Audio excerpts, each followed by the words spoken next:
వచనాలు, తర్వాత లాస్ట్ 2 వచనాలు.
బైబుల్ కోరస్ తోటి పాడుకుందామండి.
ప్రియమైన వారులారా, మరొకసారి ప్రభు యొక్క బల్లను సమీపించిన మనము వాక్యం యొక్క వెలుగులో మనల్ని మనము పరీక్షించుకున్న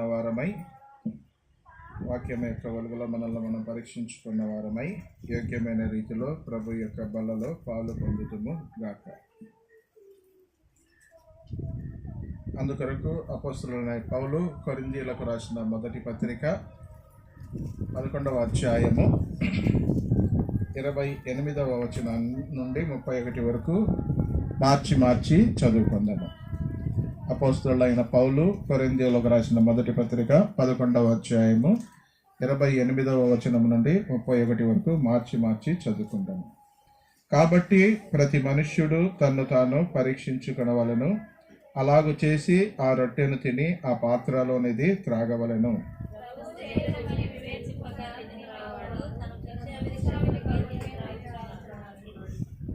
ఇందువలననే మీలో అనేకులు బలహీనులను రోగులనై ఉన్నారు, చాలా మంది నిద్రించుచున్నారు.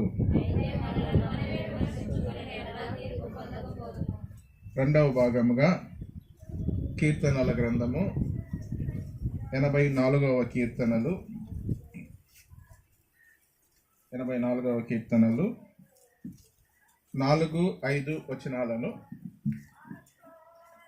4-5 వచనాలను కలిసి చదువుకుందాము. కీర్తనలు 84:4-5 వచనాలు. నీ మందిరమునందు నివసించువారు ధన్యులు, వారు నిత్యము నిన్ను స్తుతించుదురు. నీ వలన బలమునందు మనుష్యులు ధన్యులు, యాత్ర చేయు మార్గములు వారికి అతి ప్రియములు. అదేవిధంగా 12వ వచనాన్ని కూడా కలిసి చదువుకుంటాము. సైన్యములకు అధిపతియగు యెహోవా, నీ యందు నమ్మిక ఉంచువారు ధన్యులు. ప్రార్థించుకుందాము.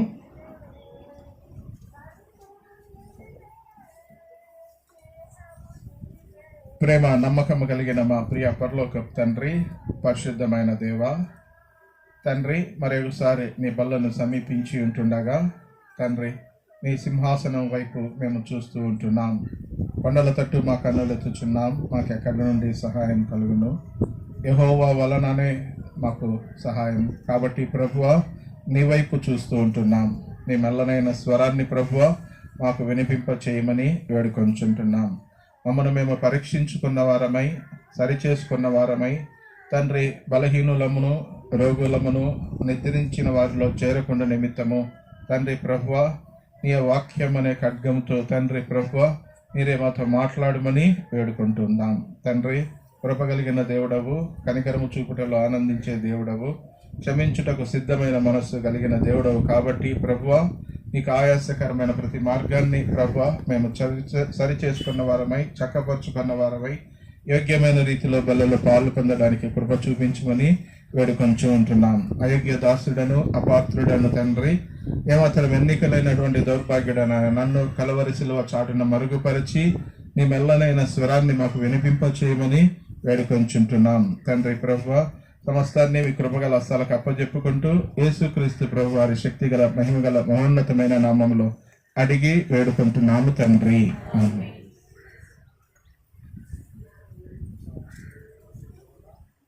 కీర్తనల గ్రంథములో దాదాపుగా ఎక్కువ భాగము కీర్తనలు దావీదు మహారాజు రచించిన వాడుగా ఉన్నాడు. అందులో కొన్ని కీర్తనలు 42 నుంచి 49 వరకు, 84 నుంచి 89 వరకు కోరహు కుమారులు కీర్తనలను రచించిన వారుగా పాడిన వారుగా ఉన్నారు. కోరహు జీవితాన్ని మనం చూసుకున్నట్లయితే కోరహు బహుశా దేవునికి వ్యతిరేకముగా తిరుగుబాటు చేస్తూ మోషే అహరోనుల పైన తిరుగుబాటు చేస్తూ దాతు అభిరాముతో కలిసి దాదాపు 200 మంది దేవుని యొక్క ఉగ్రతకు గురి అయిన వారుగా ఉన్నారు. అయితే అతని కుమారులు మాత్రము దేవుణ్ణి అనుసరించి దేవుణ్ణి ప్రేమించి సజీవులై ఉన్నట్లు మనము చూస్తాం. అది చూసినట్లయితే చూడండి, సంఖ్యాకాండము 26:11 చెప్తాడు కదా. సంఖ్యాకాండము 26:11 అయితే కోరహు కుమారులు చావలేదు. కాబట్టి కోరహు కుమారులు దాని తర్వాత మనం చూసినట్లయితే సంఖ్యాకాండము 16:32 తండ్రుల దోషము పిల్లల మీదకి రాకూడదు, పిల్లల దోషము తండ్రుల మీదకి రాకూడదు. కాబట్టి తండ్రుల దోషాన్ని బట్టి పిల్లలు శిక్షించబడకుండా కోరహు కుమారులు రక్షించబడినటువంటి వారుగా ఉన్నారు. ఈ కోరహు కుమారుల యొక్క వ్యక్తిగత అనుభవమే ఈ కీర్తనలో మనము చూడగలుగుతాం. 84వ కీర్తన అంతటిలో కూడా మనం చూసినట్లయితే వారు దేవుణ్ణి స్తుతిస్తూ ఆరాధిస్తూ ఉన్నట్లు మనము చూస్తూ ఉంటాం. అంటే ఎందుకు వారు రక్షించబడ్డారు అంటే మొట్టమొదటి కారణం మనం చూసినట్లయితే వారు దేవుని ఇంటిని ప్రేమించిన వారుగా ఉన్నారు. అధ్యాయం అంతా చూసినట్లయితే వారు ఎక్కువగా దేవుని ఇంటిని ప్రేమించిన వారుగా, దేవుని సన్నిధిని ప్రేమించినటువంటి వారుగా, దేవుని సన్నిధిని ప్రేమించినటువంటి వారుగా ఉంటూ ఆశీర్వాదాన్ని పొందినటువంటి వారుగా ఉన్నారు. అయితే మనము ఈ దినాన మన ధ్యానము కొరకు 3 ధన్యతలను మనము ఇక్కడ చూసుకుంటాం. ఈ బల్లను సమీపించక మునుపు, బల్లలో పాలు పొందక మునుపు ఈ అధ్యాయములో ఉండేటటువంటి ఈ కోరహు కుమారులు తెలిపినటువంటి లేదా కోరహు కుమారుల జీవితాల్లో వాళ్ళు అనుభవించినటువంటి ఆ ధన్యతలను మనము చూసుకుంటాం. అవి మనం చూసుకున్నాం కదా. 4వ అధ్యాయం 4వ వచనములో నీ మందిరమునందు నివసించువారు ధన్యులు. తర్వాత 5వ వచనంలో చూసినట్లయితే నీ వలన బలమునందు మనుష్యులు ధన్యులు. తర్వాత చివరిగా చూసినట్లయితే నీ యందు నమ్మిక ఉంచువారు ధన్యులు. నీ యందు నమ్మిక ఉంచువారు ధన్యులు. ఇది ఈ కోరహు కుమారులు వ్యక్తిగత జీవితంలో తాము ఎందుకు రక్షించబడ్డారు, ఎలా రక్షించబడ్డారు, ఎలా ఆశీర్వదించబడ్డారు, ఎలా దేవునికి దగ్గరయ్యారు, ఎలా వారు సాక్షికరంగా ఉన్నారు, ఎలాగ అనేకులను ప్రభువు కొరకు సంపాదించుకొనగలిగారు, ఆ ధన్యతలను ఆ ఆశీర్వాదాలను మనకు క్లుప్తంగా చెప్తా ఉన్నారు. అంత్య దినాలలో, అపాయకరమైన దినాలలో మన యొక్క శత్రువైన సాతాను గర్జించు సింహం వలె ఎవరిని మృంగుదునా అని తిరిగాడే దినాలలో మన రక్షణను మనము కాపాడుకుంటూ ఈ ధన్యతలను కలిగిన వారముగా, ఈ ఆశీర్వాదాలను పొందేవారముగా, మనము ఆశీర్వదించబడి అనేకులకు ఆశీర్వాద కారణముగా ఉండునట్లు మనము కూడా ఈ ధన్యతలను పొందేవారముగా ఉందుము గాక. మొట్టమొదటిగా మనం చూసినట్లయితే, నీ మందిరము నందు నివసించువారు ధన్యులు అంటా ఉన్నాడు. ఇంతకు తర్వాత 10వ వచనంలో చూసినట్లయితే, నీ ఆవరణములో ఒక దినము గడుపుట 1000 దినముల కంటే శ్రేష్టము. మొట్టమొదటి ధన్యత ఏంటి అంటే, నీ మందిరమునందు నివసించువారు ధన్యులు. సహజంగా మనం ఎక్కడ నివసిస్తూ ఉంటాం? ఇక్కడ ఉన్న మనందరికంటూ ఒక నివాసం అంటూ ఉంది. మనకందరికంటూ ఒక నివాసం అంటూ ఉంది. అది మనము ఉండడానికి ఇష్టపడినటువంటి ఆ నివాసం. అయితే దేవుని యొక్క నివాసము ఎక్కడుంది? దేవుని యొక్క నివాసం ఎక్కడుంది? దేవుని యొక్క నివాసము ఎక్కడ ఉందంటే మన హృదయాలు. అది చూడండి, 2 కొరింథీ 6:18 చూసినట్లయితే, 2 కొరింథీ 6:18 చూసినట్లయితే ఆయన నివాసం ఎక్కడ ఉండాలని దేవుడు కోరుతా ఉన్నాడు. 6:18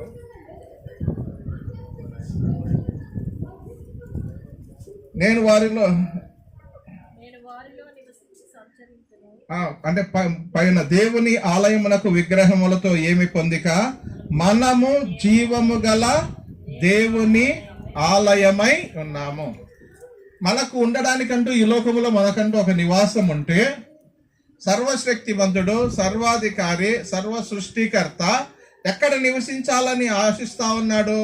ఎక్కడ నివసించాలని ఆశిస్తా ఉన్నాడు అంటే, ఆయన మనలలోనే, మనమే దేవుని ఆలయమై, అంటే మన హృదయమే దేవుని ఆలయమై ఉంటా ఉంది. కాబట్టి దేవుడు మనలో నివసించాలని కోరుతా ఉన్నాడు.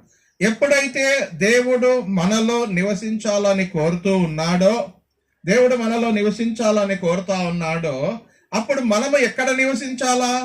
దేవుడు మన ఇంటికి వస్తే మనం ఎక్కడికి రావాలా? మనము దేవుని ఇంటికి వెళ్ళాలా? అవునా కదా? దేవుడు మన హృదయములో మనతో నివసిస్తూ ఉన్నప్పుడు మనము ఎక్కడ నివసిస్తే ధన్యులము? మనము దేవుని ఇంట్లో నివసించాలి. మన హృదయములో దేవుడు నివసించాలి అంటే, దేవుడు ఎలాంటి వాడు? దేవునికి ఉన్న అత్యుత్తమమైన గొప్ప లక్షణాలలో మొట్టమొదటిది ఏంటి అంటే, ఆయన పరిశుద్ధుడు.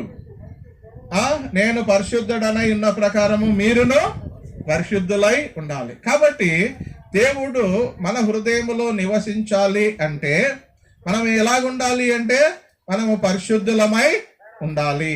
మనము పరిశుద్ధులముగా ఎప్పుడు ఉండగలము? పరిశుద్ధులము మనము పరిశుద్ధులతో కలిసి ఉండేటప్పుడు కదా. మనము పరిశుద్ధులతో కలిసి ఉండేటప్పుడు ఏం చేస్తాము? పరిశుద్ధులముగా ఉండగలం. ఆ పరిశుద్ధులు ఎక్కడుంటారు? దేవుని మందిరములో. ఆ పరిశుద్ధులు ఎక్కడుంటారు? దేవుని మందిరములో కాకుండా బయట పరిశుద్ధులముగా మనం ఉండగలమా? దేవుని మందిరములో కాకుండా బయట మనము పరిశుద్ధులముగా ఉండాలి అంటే అది అసాధ్యం. ఎందుకు అంటే, దేవునికి బయట మనం దేవునికి వ్యతిరేకంగా లేదా దేవునికి బయట మనం ఎంత ప్రయత్నించినా కూడా మనము పరిశుద్ధులముగా ఉండలేము. ఎందుకంటే ఈ లోకము దేవుని బయట లేదా సంఘము బయట, మందిరం బయట ఏముంది? ఈ లోకం ఉంది. ఈ లోకంలో ఏముంది? శరీరాశ, నేత్రాశ, జీవపు డంబము. సమస్తము దేనితో నిండింది? లోకము అపవిత్రతతో నిండి ఉంది. లోకం ఎలాగుంది? అపవిత్రతతో నిండి ఉంది. కాబట్టి అలాంటి చోట మనము పరిశుద్ధులముగా ఉండలేము. కాబట్టి మనం ఏం చేయాలి? ఎక్కడికి రావాలి అంటే దేవుని ఇంటికి రావాలి. దేవునిని కలిగిన వారమై పరిశుద్ధులముగా దేవుని ఇంటిలో నివసిస్తే మనం ఎలాంటి వారం అవుతాము అంట? అప్పుడు మనము ధన్యులము అవుతాము. దేవుని ఇంటిని ప్రేమించడములో ఉన్నటువంటి ధన్యత వ్యక్తిగతంగా నా జీవితంలో అనుభవపూర్వకముగా నేను ఎరగగలను. మీరు నమ్మండి, నమ్మకపోండి, నమ్మకపోవడానికి ఆస్కారం లేదు, నమ్మాల్సిందే. దేవుని ఇంటిలో ఆశీర్వాదాలు ఉన్నాయి. దేవుని ఇంటిని ప్రేమించిన వ్యక్తి, దేవుని ఇంటిలో పరిచర్య చేసిన వ్యక్తి, దేవుని నమ్ముకున్న దేవుని ఇంటిలో పరిచర్య చేసిన వ్యక్తి, దేవుని సన్నిధిని ప్రేమించిన వ్యక్తి తన జీవితంలో ఏమాత్రమూ నష్టపోడు. దేవుడు ఒక గ్లాసుడు మంచినీళ్ళు ఇస్తేనే ప్రతిఫలాన్ని పొందకపోవన్నప్పుడు మనము దేవుని ఇంటిలో వచ్చి పరిచర్య చేస్తే దేవుడు మనల్ని మర్చిపోతాడా? దేవుడు మనల్ని విడిచిపెడతాడా? విడిచిపెట్టాడు. 1984 ఐ థింక్ 82 ఆ సంవత్సరాల్లో చిన్నతనంలో నేను 6-7 తరగతులు చదివేటప్పుడు మా నాన్న నన్ను తీసుకొని పోయి మందిరంలోనే వేసినాడు. ఆ వయసులో అది టీనేజ్ కదా, చాలా కష్టం మందిరంలో ఉండాలంటే. అందులో అప్పుడు నెహమ్యా అంకుల్, కర్నూలులో నెహమ్యా అంకుల్, ఆయన చాలా స్ట్రిక్ట్. ఆయన బయట వచ్చి ఆయన లుంగి కట్టుకొని నిలబడితేనే ఆ క్యాంపస్లో ఎవరు కనబడరు. ఆయన క్యాంపస్లో ఎవరు కనపడరు, అంత స్ట్రిక్ట్ అంకుల్. నేను చిన్నవాడిని. మా నాన్న ఒకరోజు క్రికెట్ ఆడుతూ ఉంటే వాడు ఇంకా ఇంటికి వచ్చినాడు నెహమ్యా అంకుల్. వాడు ఇంకా స్కూల్ నుంచి రాలా చూడున్నా అంటే సరే అని వాళ్ళు మాట్లాడుతున్నాగానే వచ్చినాను. వస్తానే చూడున్నా, వాడికి 4 గంటలకు స్కూల్ అయిపోతే ఇప్పుడు వస్తా ఉన్నాడు అంటే, అయితే ఒకటి చేయి, వాడిని తీసుకొచ్చి మందిరంలో పెట్టు, వాడిని నేను చూసుకుంటాను అన్నాడు. కాబట్టి అంటే ఇంకా 4 నుంచి 4:30 ఎక్కడికి పోవాలో, నేను మందిరానికి వెళ్ళాలా. 4:30 నుంచి 6-6:30 వరకు మందిరంలో ఉండి మళ్ళీ ఇంటికి వెళ్ళి ఏదైనా తిని మళ్ళీ రాత్రి కూడా మందిరంలోనే పడుకోవాలా. మందిరంలో పడుకోవడం అంటే ఏంటి? ఊరికే పోయి పడుకోవడం కాదు. ఆ మందిరంలో ఒకవేళ పరిచర్య అంటే చేపలన్నీ కసుపు కొట్టాలా, చేపలన్నీ వేయాలా, సౌండ్ సిస్టమ్ అంతా పెట్టాలా, రాత్రి అంకులకి అన్నీ చూసుకోవాలా. నేను ఆ రోజుల్లో అంకులకి అన్నీ చూసుకోవాలా అంటే ఏంటి అనుకుంటా ఉన్నాను. కానీ ఆదివారం అయితే మందిరం అంతా శుభ్రపరచాలా, నీళ్లు టాయిలెట్స్ అన్నీ కడగాల. అట్లా 7, 8, 9 తరగతులు అయిపోయినాయి. 10వ తరగతికి వచ్చినాను. 10వ తరగతికి వచ్చినప్పుడు దాదాపుగా స్కూల్లో 221 మందో 31 మందో అప్పుడు ఒకటే ఊరందరికి ఒకటే స్కూలు, జెడ్పీ హై స్కూల్ ఒకటి ఉండింది. అప్పుడు 1987 పేపర్ లీక్ అయింది. ముద్దు కృష్ణమనాయుడు విద్యాశాఖ మంత్రి గారిని. రిజల్ట్ ఎంత వచ్చిందంటే 10% 15% వచ్చింది. అంటే 221 మంది రాస్తే మా స్కూల్ అంతటికి 11 మంది పాస్ అయినారు. నేను ఉంటున్న క్రిస్టియన్ లైన్లో 19 మంది రాస్తే నేను ఒక్కనే పాస్ అయినా. అప్పట్లో ట్రైన్లో తిరుపతి నుంచి ఎర్రగుంట్లకు తెల్లవారుజామున మెయిల్లో పేపర్ వస్తుంది. పేపర్లో హాల్ టికెట్ నెంబర్ తీసుకొని పోయి మా నాన్న చూస్తే ఎవరు 19 మంది పేర్లు కనపడినా మావాడిది కూడా వచ్చిండదులే అనుకున్నాడు. కానీ చివరిగా నా పేరు కనపడింది. ఆ చీకట్లోనే మా నాన్న నడుచుకుంటూ వచ్చి మందిరంలోకి వచ్చి చెప్పినాడు, రే నువ్వు పాస్ అయినారా అని. ఆ రోజు what I realised on that day, నాకంటే మంచిగా చదువుకున్న వాళ్ళు, మంచిగా జ్ఞానం ఉన్న వాళ్ళు, మంచిగా ట్యూషన్స్ కూడా చెప్పించుకున్న వాళ్ళు, మంచి బుక్స్ పెట్టుకొని చదువుకున్న వాళ్ళు ఎవరు పాస్ కాలేదు. కానీ నేను ఏమీ లేకపోయినా, అంటే ఆ రోజు కుటుంబ ఆర్థిక పరిస్థితుల నుంచి ఒక నోట్బుక్ కూడా కొనే పరిస్థితి లేదు. అయినా దేవుడు ఏం చేశాడంటే నన్ను పాస్ చేయించినాడు. ఎందుకు? కేవలము దేవుని ఇంటిని ప్రేమించడాన్ని బట్టి. కొంచెం ఆటల వరకు వస్తే కష్టంగా ఉండేది. కానీ దేవుని మందిరము అంటే, ఈ రోజుల్లో ఒకవేళ రాత్రి మందిరం ఉంటే అందరికి భోజనాలు పెడితేనే రాత్రి అంతా ఉంటారు. కానీ ఆ రోజు రాత్రి 6 వరకు 7 వరకు మందిరంలో పనిచేసినా తిరిగి ఇంటికి పోయి భోజనం చేసి మళ్ళా ఒక అర్ధగంటలో వచ్చేటోళ్ళమే. ఆ రోజుల్లో మందిరాల్లో టీ ఇస్తేనే చాలా గొప్పగా ఫీల్ అయ్యేటోళ్ళం. అంటే ఏంటి అంటే దేవుని ఇంటిని ప్రేమించడాన్ని బట్టి, దేవుని సన్నిధిని ప్రేమించడాన్ని బట్టి. ఆ రోజుల్లో మందిరం కన్స్ట్రక్షన్ జరుగుతానింది. అంకులలో వచ్చి పని చేస్తా అంటే వాళ్ళ కింద హెల్పర్గా ఉండేటోన్ని. రాత్రి 9 గంటలప్పుడు ట్రాక్టర్స్ వస్తాయి, లారీలు వస్తాయి. ఎందుకంటే అవి పగులంతా బాడగకు పోతాయి కాబట్టి మందిరం కోసము ఇసుక తేవడానికి, సిమెంట్ తేవడానికి, రాళ్ళు తేవడానికి రాత్రిపూటనే వాళ్ళు ఇస్తారు. రాత్రి 1 గంటప్పుడు కూడా ప్రొద్దుటూరికి వెళ్ళి ఏట్లో ఇసుక వేసుకొని వచ్చేటోళ్ళం. ఆ రోజుల్లో కొంచెం కష్టమని, శారీరకంగా కష్టం అనిపించిన దేవుని మందిరంలో పని చేయడాన్ని బట్టి, దేవుని సన్నిధిని ప్రేమించడాన్ని బట్టి, దేవుని ఇంటిని ప్రేమించడాన్ని బట్టి నేను అనుకున్న ఆ రోజుల్లో మా అమ్మ అనేది, నాన్న మనకు 10th క్లాస్ వరకు అంటే ఎక్కువ చదివించలేము, ఎందుకంటే 5 మంది ఆడపిల్లలు, నేను ఒక 6 మంది పిల్లలము, నాన్నది ఒక్కటే జీతము, కష్టము మనకు కాదులే అన్నది. కానీ ఈరోజు ఆ దినాన ప్రారంభించిన దేవుని ఇంటిని ప్రేమించడం ప్రారంభించిన ఆ దినాల నుంచి నేటి వరకు నేను దేవుని ఇంటిని వదిలిపెట్టాను. కాబట్టి నేను చదువుకుంది మీకు చెప్పినాను కదా, ఎంఏ ఇంగ్లీష్ అయిపోయింది, బిఎడ్ అయిపోయింది, ఎంఎడ్ అయిపోయింది, ఎంఫిల్ అయిపోయింది, పిహెచ్డి అయిపోయింది. ఎలా సాధ్యం అంటే దేవుని మందిరాన్ని ప్రేమించడాన్ని బట్టి. దేవుని ఇంటి ఈ రోజుల్లో మంగళవారం ప్రార్థన లేకపోయినా, బుధవారం ఏ కూడిక లేకపోయినా, సమయం ఉంటే మందిరంలో వెళ్ళి కూర్చొని వస్తాం. ఈ రోజుటి వరకు కూడా సమయం దొరికింది, ఖాళీగా ఉండకుండా దేవుని మందిరానికి పోయి కూర్చొని వస్తా ఉంటాం. ఏంటి అంటే నేను చెప్పేది అనుభవపూర్వకంగా దేవుని సన్నిధిని ప్రేమించడాన్ని బట్టి, దేవుని మందిరాన్ని ప్రేమించడాన్ని బట్టి, దేవుని ఇంటిని మన ఇంటిని అయితే ఎంత బాగా ప్రేమిస్తాం కదండి, మా ఇంటిని ఎంత బాగా ప్రేమిస్తాం. కాకపోతే దేవుని ఇంటిని మనము చాలా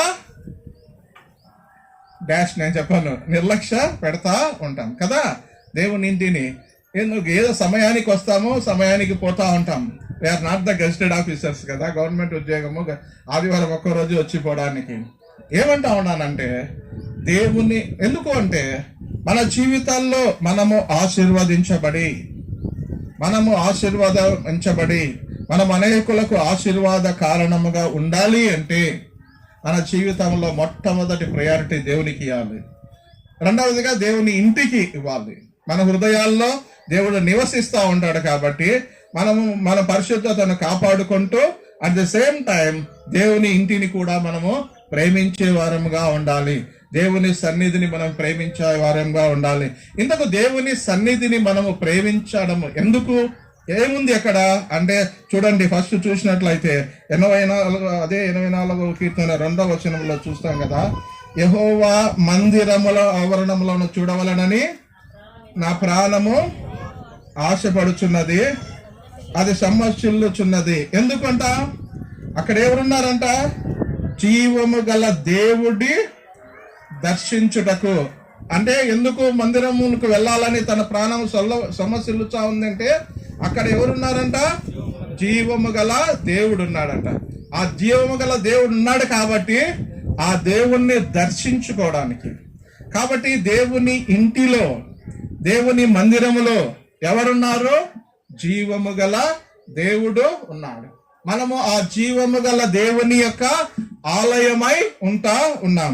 అంతేకాకుండా పౌలు తిమోతికి రాస్తా అంటాడు చూడండి, 1 తిమోతి 3:15లో 1 తిమోతి 3:15లో చూస్తే ఏమంటాడంటే, శీఘ్రముగా నీ యొద్దకు వచ్చునని నిరీక్షించుచున్నాను, అయినము నేను ఆలస్యము చేసిన ఎడల దేవుని మందిరములో అనగా జీవము గల దేవుని సంఘములో జనులు ఎలాగ ప్రవర్తించాలనో అది నీకు తెలియబడ. కాబట్టి పౌలు యొక్క అనుభవం ఏంటి, దేవుని మందిరం అంటే ఏంటి, జీవము గల దేవుని మందిరం. అంటే మన ఇక్కడ ఎవరున్నారు, సజీవుడైనటువంటి దేవుడు ఉన్నాడు. లోకంలో ఏముంది, పాపం ఉంది. ఆ పాపము యొక్క జీతం ఏంటి, మరణం. అంటే లోకంలో ఏముంది, మరణం ఉంది. దేవుని ఇంటిలో ఏముంది, జీవం ఉంది. ఆ జీవము యొక్క దాత ఎవరు అంటే మన జీవము కలిగినటువంటి దేవుడు. కాబట్టి ఇప్పుడు మరణాన్ని ఇష్టపడతామా, జీవాన్ని ఇష్టపడతామా? మరణాన్ని ఇష్టపడతామా, జీవాన్ని లోకాన్ని ఇష్టపడినట్లయితే, లోకాన్ని ప్రేమించినట్లయితే అది మరణానికి దారితీస్తుంది. అదే దేవుణ్ణి ప్రేమించినట్లయితే, దేవుని ఇంటిని ప్రేమించినట్లయితే జీవము గల దేవుడు మనకు జీవాన్ని ప్రసాదించేవాడుగా ఉంటా ఉన్నాడు. ఆ జీవము గల దేవుడు మన హృదయాల్లో నిరంతరము జీవించేవాడుగా ఉంటా ఉన్నాడు. మన జీవితం ఎప్పుడైతే యేసుక్రీస్తును మనం కలిగి ఉండి దేవుని ఇంటిలో పని చేస్తా ఉంటే, అనుభవపూర్వకంగా చెప్తా, నీ ఇంటిలో తినడానికి తిండి లేకపోయినా, నీ ఇంటిలో ప్రతి అక్కరలో, ప్రతి అవసరతలో, ప్రతి లేమి ఉన్నా, రెండవది విద్యార్థులముగా మనకు జ్ఞానం లేకపోయినా, మనం కష్టపడకపోయినా, దేవుడు ఏం చేస్తాడంటే మనల్ని అత్యధికంగా ఆశీర్వదిస్తాడు. అరే ఇది బాగుంది అనుకుంటారేమో, జ్ఞానం లేకపోయినా చదవకపోయినా అని. చదవాలా, కష్టపడాలా. అయితే ఏం చేయాలా అంటే దెర్ ఈస్ ఎ ప్రొవిజన్, మనకు ఒక సదుపాయం ఉంది. ఏంటి? అడుగుడి మీకు ఇయ్యబడును. జ్ఞానము కొదవుగా ఉన్నడలా మనం ఏం చేయాలా? అడగాల. ఎందుకు అడగాల? బుద్ధి జ్ఞాన సర్వ సంపదలు ఎక్కడున్నాయి? ఆనయందే గుప్తం లాంటి.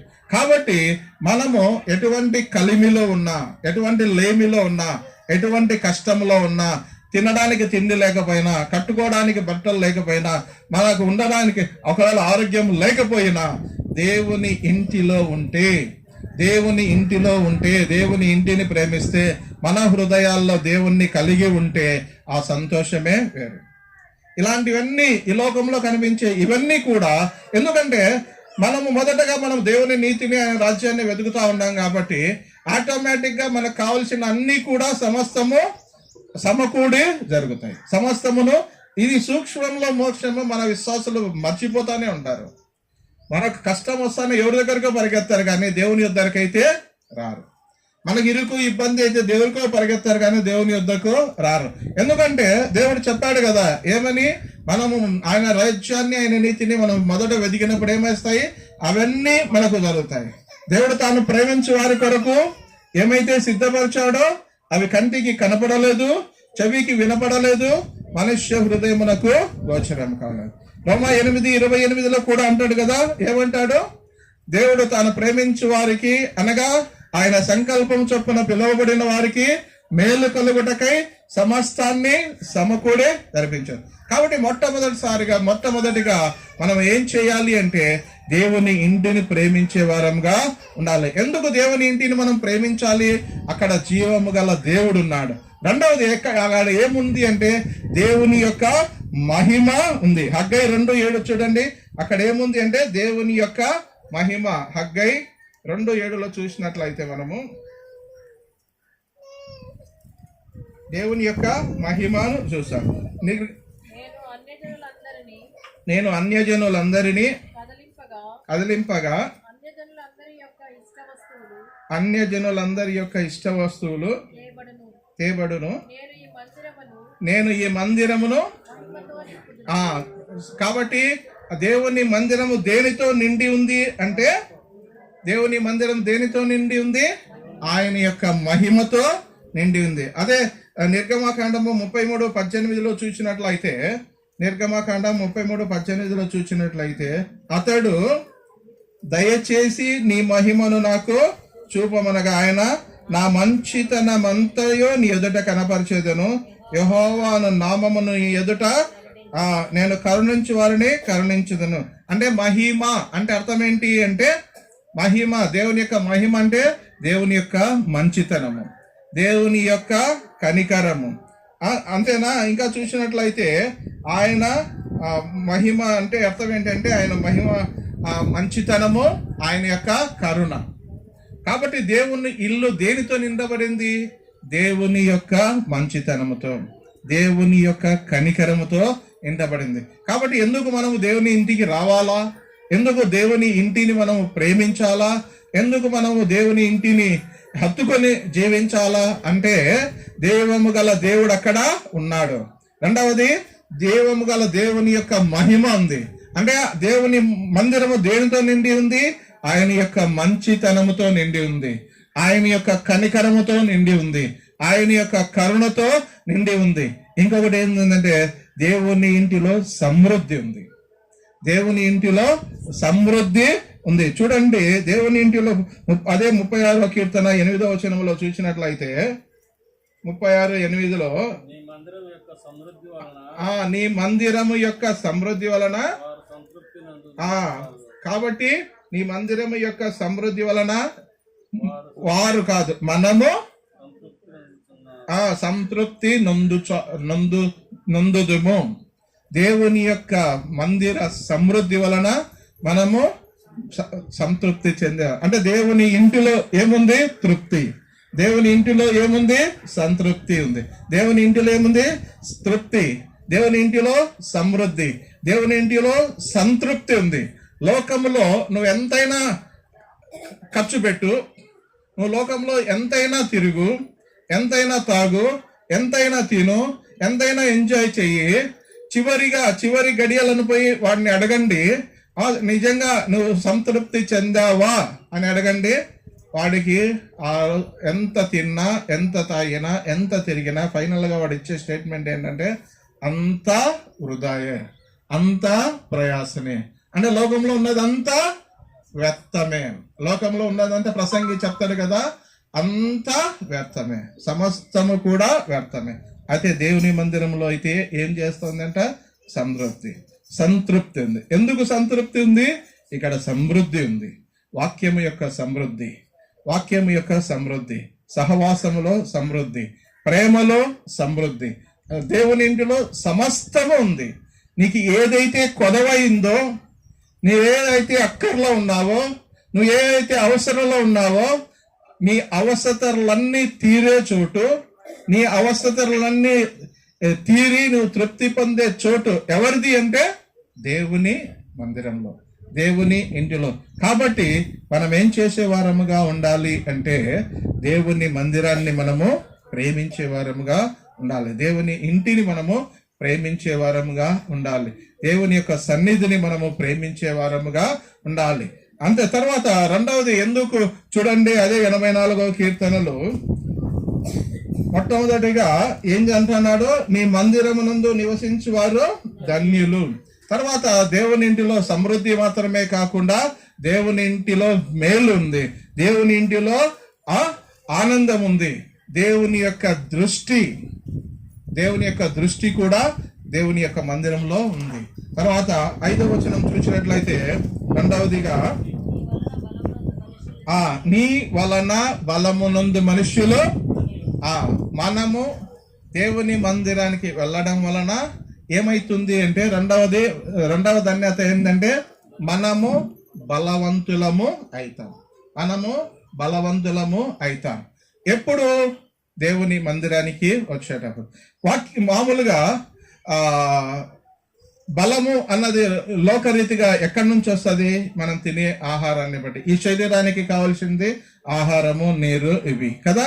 బట్ ఆత్మకు కావాల్సింది ఏంటి? ఆత్మ బలపడాలి అంటే దేవుని యొక్క వాక్యం. సో కాబట్టి మనము బలవంతులము కావాలి అంటే వాక్యమును పాల వలన మనం ఏం చేయబడాలా? అనుదినము పోషింపబడాలా.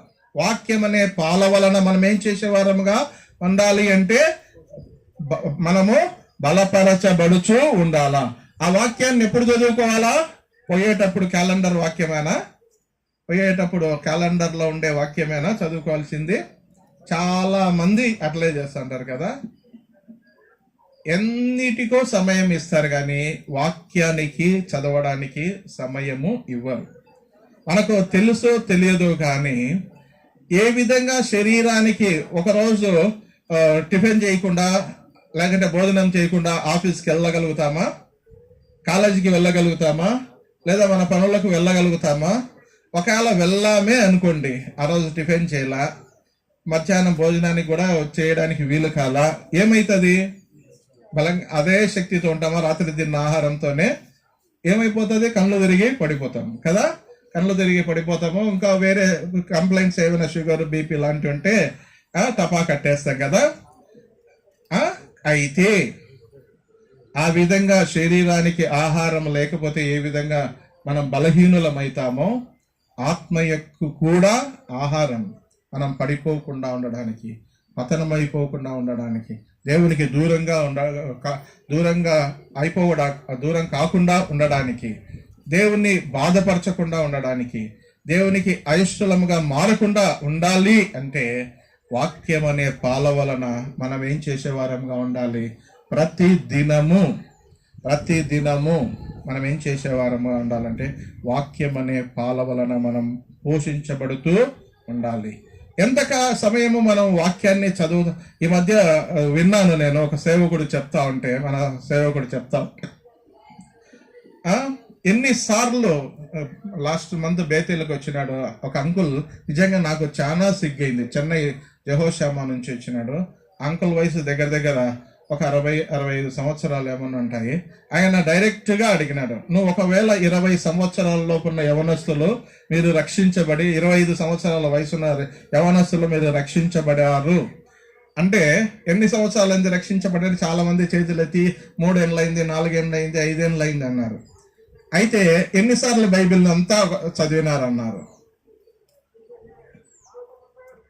25 సంవత్సరాలలో కనీసం 3 సార్లన్నా బైబిల్ను చదివినారా అన్నాడు. తర్వాత 40 ఏళ్ళ వాళ్ళని అడిగినాడు, కనీసం 5 సార్లు 10 సార్లు అన్నా చదివినారా అని. 50 ఏళ్ళు దాటిన వాళ్ళని అడిగినారు, ఎన్నిసార్లు మీ జీవితాల్లో బైబిల్ను కంప్లీట్ చేయగలిగినారు అని. చాలా మంది ఎవరు చేతులు ఎత్తాల. కాబట్టి అంటే ఏంటి? దేవుని యొక్క వాక్యాన్ని మనము చాలా నిర్లక్ష్యం చేస్తూ ఉంటాము. దేవుని యొక్క వాక్యాన్ని నేనైతే 3 నెలలకు ఒకసారి బైబిల్ని కంప్లీట్ చేయాలనుకున్నా. నా జీవితంలో నేను తీసుకున్న, అంటే నా అతిశయాన్ని బట్టి కాదు, కానీ కేవలము మిమ్మల్ని ప్రోత్సాహపరచడం కోసమే. బహుశా నేను 60 సంవత్సరాలు బ్రతుకుతానా, 70 సంవత్సరాలు బ్రతుకుతానా, ప్రభు యొక్క కృప. ఎన్ని సంవత్సరాలు బ్రతికితే, 70 సంవత్సరాలు బ్రతికితే కనీసం 70 సార్లన్నా బైబిల్ను పూర్తి చేయాలా అన్నారు. అది ఎలా సాధ్యమవుతుంది? రోజుకు 10 అధ్యాయాలు చదివితే, ఆదివారం 15 అధ్యాయాలు చదివితే 3 నెలల్లో బైబిల్ అయిపోతుంది. 3 నెలలలో బైబిల్ అయిపోతుంది. అప్పుడు సంవత్సరానికి ఎన్ని సార్లు అవుతుంది? 4 సార్లు అవుతుంది. ఇంకొక 10 ఏళ్ళు బ్రతికినాను అనుకోండి, నేను 40 సంవత్సరాలు అయిపోతుంది. కరుణిస్తే ఒక 5 ఏళ్ళు బ్రతికితే, ఇప్పటికే చాలా సార్లు చదివినాను. చాలా సార్లు అంటే ఎక్కువ సార్లు కాదు. తర్వాత అంటే దాన్ని బట్టి క్యాలిక్యులేషన్ నేను చనిపోయే టయానికి ఎన్ని సంవత్సరాలు అయితే బతికితే కనీసం అన్ని సార్లైనా దేవుని వాక్యాన్ని, బైబిల్ను పూర్తి చేయాలని అనుకున్నా.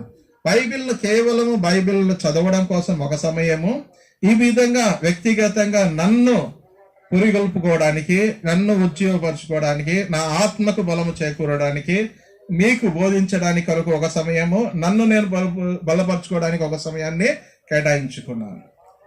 ఎంతమందిని ఎన్ని సంవత్సరాలకు పడితే కనీసం అంతమందినైనా ప్రభు కొరకు నేను సంపాదించగలగాలి అన్నది నా తీర్మానం.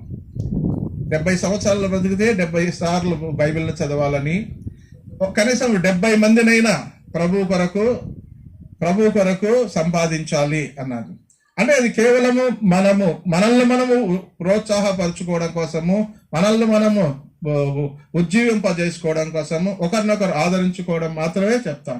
ఎందుకంటే ఆ వాక్యము యొక్క పొరపాటున ఏదైనా రాత్రి అలసట పోయి ఆ వాక్యము చదవకుండా బయటికి వెళ్ళాము అంటే నిజంగా ఆ రోజంతా అపవాదిదే పై చేయి ఉంటుంది.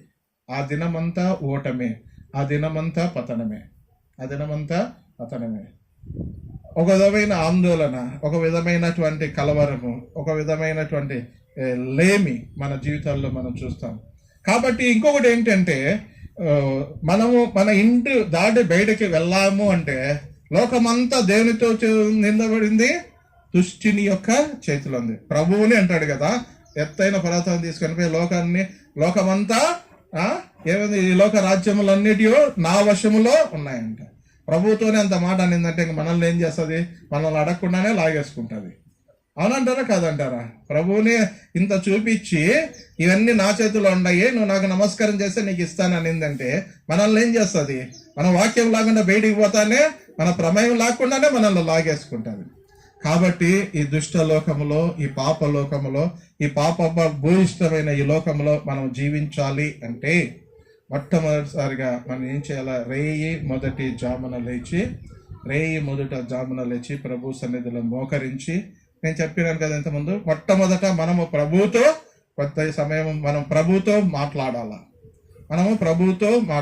అది ఎలా? ప్రార్థనలో. తర్వాత ప్రభువు మనతో మాట్లాడాలా. ప్రభు మనతో ఎట్లా మాట్లాడతాడు? దేవుని యొక్క వాక్యం ద్వారా. మొట్టమొదట మనము ప్రభువుతో మాట్లాడాలా, తర్వాత ప్రభువు మనతో మాట్లాడాలా. మాట్లాడి మనం బయటికి వెళ్తే మనకు విజయం. కాబట్టి దేవుని యొక్క వాక్యాన్ని మన హృదయములో సమృద్ధిగా నింపుకొని ఉండాలి.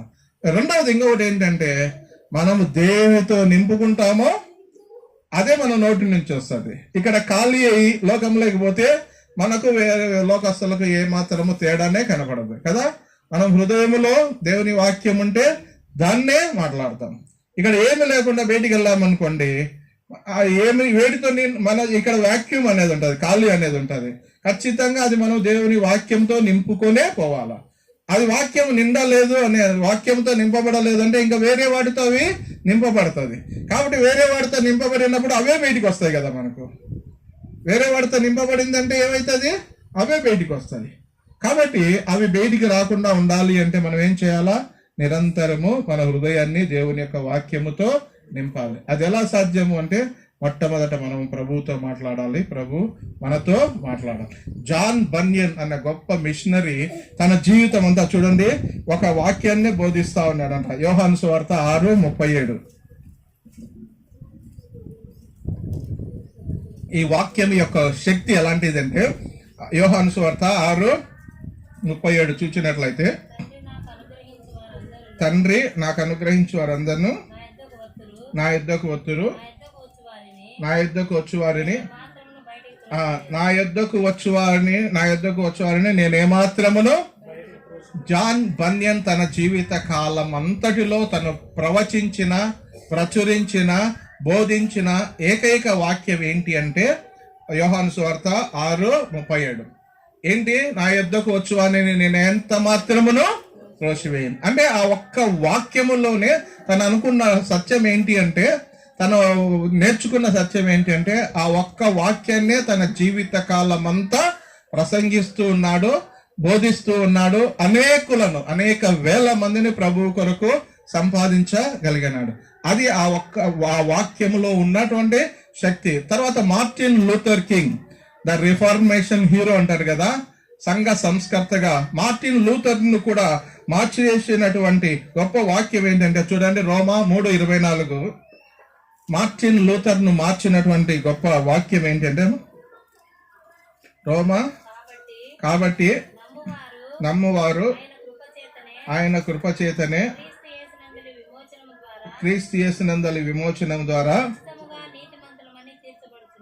ఉచితముగా నీతిమంతులం. ఈ వాక్యము మామూలుగా అతని యొక్క గొప్ప సంఘ సంస్కర్త కదా, అతన్ని మార్చినటువంటి వాక్యము ఇది. తర్వాత జాన్ వెస్లీ మనకు తెలుసు కదా, గొప్ప మిషనరీ. ఆ జాన్ వెస్లీని మార్చినటువంటి వాక్యం ఏంటి అంటే చూడండి, మార్కు 12:34లో అంటే వాక్యం యొక్క శక్తి. వీళ్ళందరినీ ఎందుకు మనం ఈరోజు తెలుసుకుంటా ఉన్నాము? ఒక వాక్యము జాన్ బన్యన్ జీవిత కాలమంతా ప్రసంగించిన ఏకైక వాక్యము నా యొద్దకు వచ్చు అని నేను ఎంత మాత్రము త్రోసివేయను. ఈ తర్వాత మార్టిన్ లూథర్ను గొప్ప సంఘ సంస్కర్తను మార్చినటువంటి వాక్యము అదే. తర్వాత జాన్ వెస్లీకి మార్కు 12:34లో చదవండి. గ్రహించి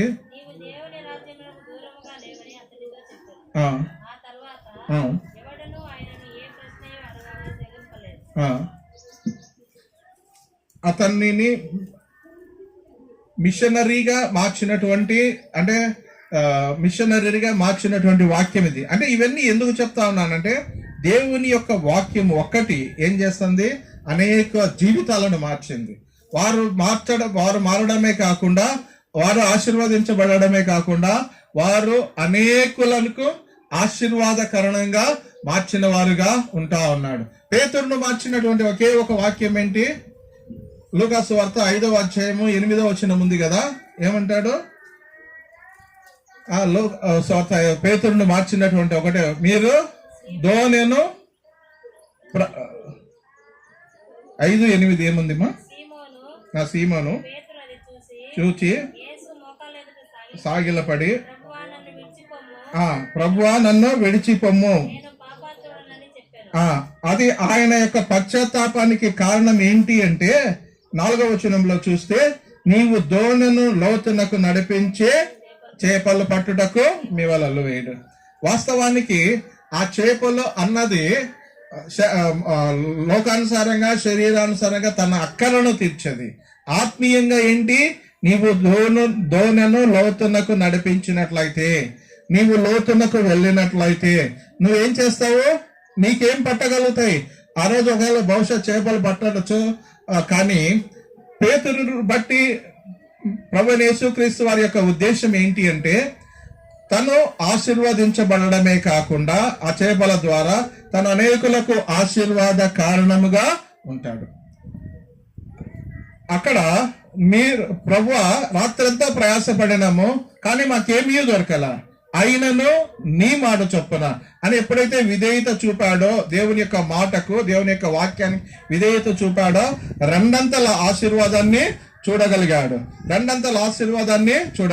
ఒకసారి ప్రసంగిస్తే ఏమైంది? 3,000 మంది రక్షించబడ్డారు. ఒకసారి ప్రసంగిస్తే 5,000 మంది రక్షించబడ్డారు. ఇంకోసారి ప్రసంగిస్తే అనేకులు దేవుని ఇంటిలో దేవుని సంఘములో చేర్చబడుతూ వచ్చారు. అది దేవుని యొక్క వాక్యం. అందుకొరకే దేవుడు నిన్ను నన్ను ఏర్పరచుకున్నాడు. కాబట్టి మన జీవితాల్లో మనము దేనినైనా నిర్లక్ష్యం చేయొచ్చు, కానీ వాక్యాన్ని ప్రార్థనను మనము నిర్లక్ష్యం చేయకూడదు. ఎందుకు? వాక్యం ద్వారా దేవుడు మనతో మాట్లాడతాడు. దేవుడు మనతో మాట్లాడకపోతే, దేవుడు మనతో మాట్లాడకుండా మనము బయటికి వెళ్తే శత్రువు ఏముంది? పొంచుకొని గర్జించు సింహం వలె ఎవరిని మృంగుదునా అని తిరగాడుతుంది. కాబట్టి మనం ఏం చేయాలంటే మనము ఎప్పుడు వాక్యంతో నింపబడిన వారమై ఉండాలి. ఆ రోజు ప్రభు సాతానుకు వాక్యంతో ఏ విధంగా సమాధానం ఇచ్చి హెచ్చరించాడో, వార్నింగ్ ఇచ్చాడో, మనం సాతానుకు అదే స్థాయిలో ఇంకా ఆ రోజన్నా ఆ శత్రువు సాతాను అపవాది ప్రభువుకు సమాధానం ఇచ్చేటప్పుడు బలముగా ఉన్నది. ఎందుకు? అప్పటికి ఇంకా ప్రభు అయిన యేసుక్రీస్తు వారు మరణములో సాతాను యొక్క తలను ఇంకా చితగొట్టాల. బట్ ఇప్పుడు సాతాను యొక్క తల ఆ కలవరిగిరిలో సాతాను యొక్క తల చితుగా తొక్కబడింది. కాబట్టి మన పైన దాని యొక్క ప్రభావం అంతగా ఉండదు. కాబట్టి మనము ధైర్యంగా వారిని ఎదిరించవచ్చు ఎప్పుడు? దేవుని వాక్యము మనలో ఉంటే. కాబట్టి మనం ఏం చేసేవారంగా ఉండాలా? వాక్యాన్ని, ప్రార్థనను రెండిటిని మనము నిర్లక్ష్యపరిచే వారంగా ఉండాలి. కాబట్టి ఆ వాక్యము ద్వారానే మనము బలము నొందగలము. ఆ వాక్యం ద్వారా బలము నొందే వారే నీ వలన బలము నొందువారు ధన్యులు అన్న. కాబట్టి మొట్టమొదటిగా మనము ఇక్కడ రెండవ ధన్యత ఏంటి అంటే వాక్యము ద్వారా, ప్రార్థన ద్వారా బలము నొందు మనుష్యులు ధన్యులు. మొట్టమొదటిది ఏంటి? దేవుని మందిరమునందు నివసించువారు. ఎందుకు దేవుని మందిరములో మనం నివసించాలా? ఏముంది అక్కడ? జీవము గల దేవుడు ఉన్నాడు. జీవము గల దేవుని యొక్క సన్నిధి ఉంది. జీవము గల దేవుని యొక్క సహవాసం ఉంది. ఇక్కడ బల్ల ఉంది. ఆ తర్వాత ఇంకా ఏముంది? దేవుని యొక్క సమృద్ధి ఉంది, దేవుని యొక్క ఆనందం ఉంది, దేవుని యొక్క మేళ్ళు ఉన్నాయి, దేవుని యొక్క దృష్టి అక్కడ ఉంటా ఉంది. కాబట్టి మనము దేవుని మందిరాన్ని ప్రేమించాలా. రెండవదిగా దేని వలన మనము బలము పొందాలా? ఆయన యొక్క వాక్యం ద్వారా, ఆయన యొక్క ప్రార్థన ద్వారా. వాక్యములోను ప్రార్థనలోను బలము ఉండే వారంగా ఉండాలి. అది రెండవ ధన్యత. మూడవది చూసినట్లయితే చూడండి, 84వ కీర్తన 12వ వచనము. సైన్యములకు అధిపతి యెహోవా నీ యందు నమ్మిక ఉంచువారు ధన్యులు. ఆయన యందు మూడవ ధన్యత ఏంటి అంటే ఆయన యందు నమ్మిక ఉంచడం. ఎప్పుడైతే మనం ఆయన యందు నమ్మిక ఉంచుతామో కలిగే ఆ ధన్యతలు ఎన్ని ఉన్నాయి చూడండి. మొట్టమొదటిగా 2వ దినవృత్తాంతములు 20:20. 2వ దినవృత్తాంతములు 20:20 చూసినట్లయితే, అంతటా వారు ఉదయమునే లేచి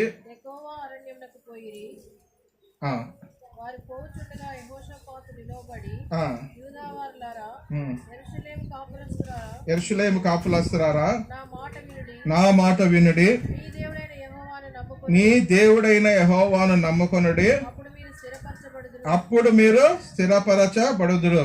కాబట్టి మనము మన దేవుడైన యెహోవాను నమ్ముకొనడం వలన మొట్టమొదటగా మనం కలిగేది ఏంటి అంటే మనము స్థిరపరచబడతాం. యెహోవా యందు నమ్మిక ఉంచువారు కదలక నిత్యము నిలుచు సీయోను కొండవలే. కాబట్టి ఈ స్థిరత్వము మన జీవితాల్లో రావాలి అంటే, ఎందుకు మన జీవితాల్లో ఈ స్థిరత్వం అవసరం అంటే, ఇప్పుడున్న పరిస్థితి ప్రతి చిన్నదానికి మనం పడిపోయే వారంగా ఉంటాము. కదా. శత్రువు మన మీద ఏం పెద్ద పెద్ద బాణాలను వేయాల్సిన అవసరంలా ఈజీగా ఈల్డ్ అయిపోయేటటువంటి బలహీనులం మనం కదా. శత్రువు బలహీనులమై పడిపోయిన తర్వాత రియలైజ్ అవుతా అంటాం, అరే ఇంత చిన్నదానికే నేను పడిపోయానే, శత్రువు నన్ను ఎందుకంటే దాని యొక్క నైజమే అది కదా, సులువుగా చిక్కుల పెట్టు పాపం. కాబట్టి మనము స్థిరపరచబడాలి, కదలక నిత్యము నిలుచు సీయోను కొండవలే ఉండాలి అంటే మనం ఏం చేసేవారంగా ఉండాలి? యెహోవా యందు నమ్మిక ఉంచేవారంగా, ఆయన యందు కదలక నిత్యము నిలుచు సీయోను కొండవలే ఉండాలి. తర్వాత ఇంకా ఆ స్థిరత్వం వస్తుంది. 2వ కీర్తన 32:10 చూసినట్లయితే మనకేమొస్తుంది అంటే దేవుని యొక్క కృప మనల్ని ఆవరించేదిగా ఉంది.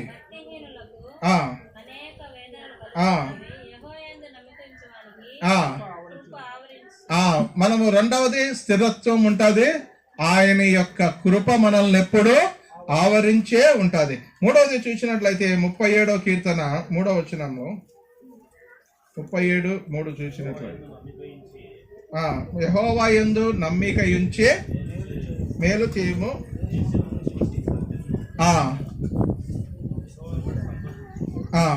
ఆయనని యెహోవా యందు నమ్మిక ఉంచడం వల్ల ఏమైతుంది? మన యొక్క హృదయ వాంఛలు తీరుతాయి. అదే 5వ వచనంలో చూస్తే ఆయన యొక్క మన జీవితంలో ఆయన యొక్క కార్యాలను నెరవేర్చేవారుగా ఉంటారు. అదే 125:6 చూస్తే యెహోవా యందు నమ్మిక ఉంచువారు కదలక నిత్యము నిలుచు సీయోను కొండవలే ఉంటారు. సామెతలు 29:25 చూసినట్లయితే సామెతలు 25:29 చూసినట్లయితే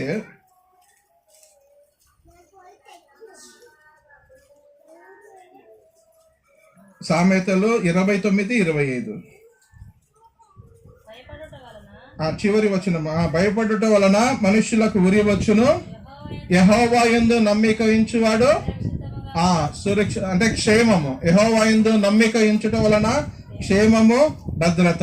చివరిగా యెషయా 26:3 వచనంలో చూసినట్లయితే మనం యెహోవా యందు నమ్మిక ఉంచడం వలన దేవుడు ఏం చేస్తాడంట? మనలను పూర్ణ శాంతి గలవాణిగా చేస్తాడు.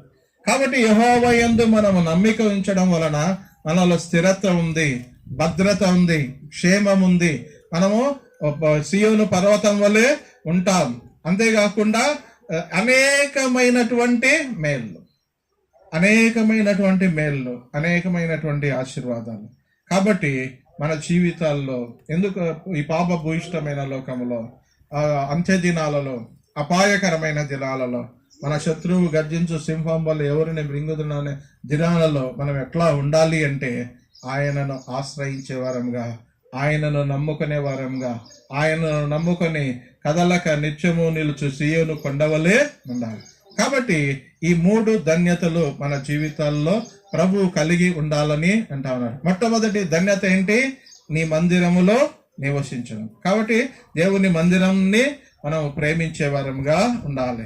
2వది ఆయన వాక్యం వలన, ఆయన ప్రార్థన వలన బలమునందు వారు ధన్యులు అన్న. కాబట్టి మనము ఈ ధన్యతలోకి ఎప్పుడు రావాలి అంటే వాక్యాన్ని, ప్రార్థన ద్వారా. 3వదిగా ఆయన యందు నమ్మిక ఉంచడం వలన, ఆయన యందు నమ్మిక ఉంచువారు ధన్యులు. కాబట్టి మనము కూడా ఆయన ఆయన యందు నమ్మిక ఉంచి కదలక నిత్యము నిలుచు సీయోను కొండవలే ఉందుముగాక. ఆ విధంగా ఉండడానికి ప్రభు మనకు సహాయము చేయునుగాక. ఆ విధంగా ఉండకుండా ఉండడానికి మనలో ఏవైనా ఆటంకపరిచేటివి ఉంటే ప్రభు సన్నిధిలో ఒప్పుకుంటాం. దేవుని మందిరానికి నివసించడానికి, దేవుని మందిరానికి రాకుండా ఉండడానికి, వాక్యము ప్రార్థనలో మనము గడపకుండా ఉండడానికి, ఆయన యందు నమ్మిక ఉంచకపోవడానికి ఏవైనా బలహీనతలుంటే, ఏవైనా పతనాలుంటే, ఏవైనా ఓటములుంటే, ఆయనను గాయపరిచే విషయాలు ఏవైనా ఉంటే ప్రభు సన్నిధిలో ఒప్పుకుంటాం. ప్రభు సన్నిధిలో కన్నీటితో ఒప్పుకుంటాం, పశ్చాత్తాపడిన తర్వాత నిర్దోషులమై నిష్కలంకులమై యథార్థ హృదయంతో ప్రభు యొక్క బలలో పాలు పొందుదుం గాక. ఆ విధంగా ఉండడానికి ప్రభు మనకు సహాయము చేయును గాక.